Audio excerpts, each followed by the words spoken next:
Hi everyone, now I want to talk about the concept of confounding variables, or what is confounder in causal inference. Confounding variable or confounder might be one of the most important concepts in the causal inference. I realize that most people do not understand what this means. My graduate study was actually, my PhD was in the domain of causal inference, more toward the Judy-Appel or structural causal graph or causal DAG. And it's very easy to explain the confounding variables using causal DAG. But let's first understand what it means when we say confounding variables. You have heard of covariates or features from machine learning, but confounding variable is different from them. Let's see what it means. A confounding variable or confounding variables or a confounder is, number one, is a variable or set of variables that can impact both treatment and outcome. That's one. Two, if not controlled for, they can lead to incorrect conclusion. Let's take a look at causal DAG for that.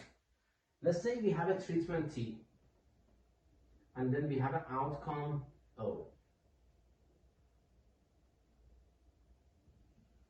That's what we show in the language of causal DAG. Treatment T impacts or causally related to the outcome O, right? Now, confounder sits here. We show you the C. It impacts both treatment and impacts the outcome. All right? It impacts treatment, impacts the outcome. Always remember this diagram in mind. Now let's go over some examples here.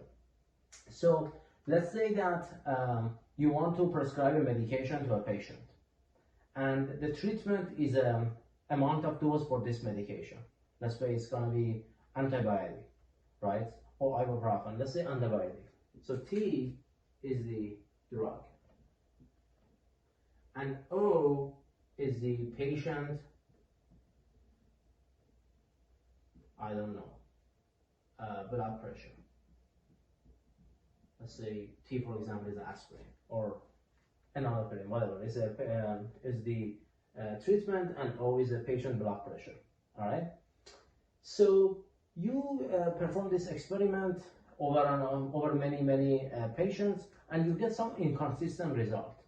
You're going to go ahead and change the dose of this medication, and you look at the patient blood pressure, and sometimes you see that the blood pressure is going to go up, sometimes the blood pressure is the same, sometimes the blood pressure go down. And then you tell yourself, okay, maybe this medication is not really effective. Or maybe you forget into the consideration the confounding variable. That can be what? That can be genetic. It can be past medical history.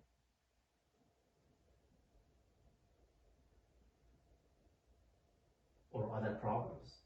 Means any other problems that the patient can have. That is in the domain of medical domain. Right? If you do not consider them, the result of your experiment is not going to be correct. If you do not condition or control for this, you're going to come up with the inconsistent result. And that's why they're quite important. So based on the past medical history, you're going to change the dose of this medication. And based on this past medical history, the blood pressure is going to change as well. You see, it impacts both treatment and the outcome. In machine learning, we don't really have that. We don't have a concept of treatment in machine learning. We have a set of features, observation of the study. We have a set of features and we have an outcome. We want to learn a mapping, curve fitting between the input and output. All right. So let me erase this board and talk about how we can account for these confounding variables in terms of language of that. I've never seen someone explains it like that, because most people, do not really understand the concept of causal DAG or Judy-Appel approach. A still economist view or potential outcome is a dominant view in the industry. Or epidemiologists also recently started to use this causal DAG, especially James Robbins. If you look at his work, you see that he is using a lot of causal DAG. All right, so what we're going to do is that we're going to get O.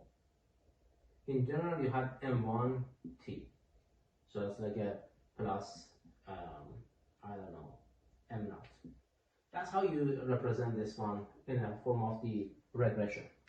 But this is gonna give you an incorrect coefficient for M1 and M0, right? That's a bias there, and this is a coefficient, the impact of T on the O. Means that if you regress O on T, that's the impact, that's the weight that you get, the impact of the drug on the patient blood pressure.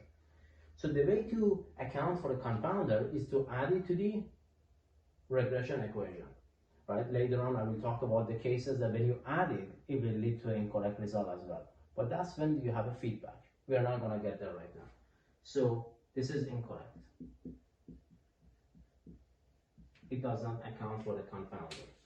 The correct way is this.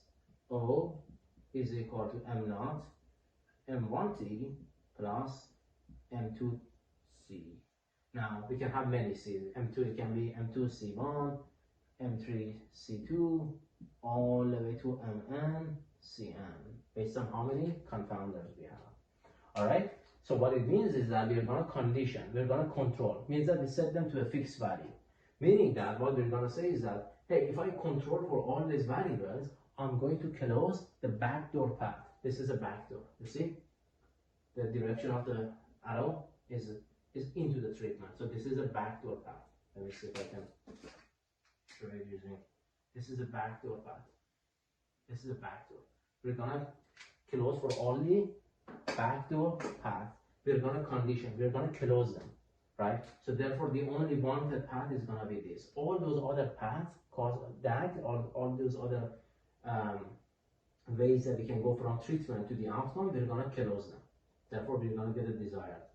This is the desired path that we have. All right. So this is how you can control for confounders. What makes it challenging is the unobserved confounders. And Judy Appert himself mentioned that you can always assume that we have some unobserved confounders, and there is nothing you can do about it. Okay. So what we can do at the best is to control for the observed one, or collect more data, consult with more experts, and try to include as many confounders as we want in the equation. Okay, so that's it for this video. Leave a comment if you have any question. I do my best to answer your questions. And like always, if you like my videos, please like and subscribe to the channel. Share it with your friends. And I see you all in the next video. Thank you.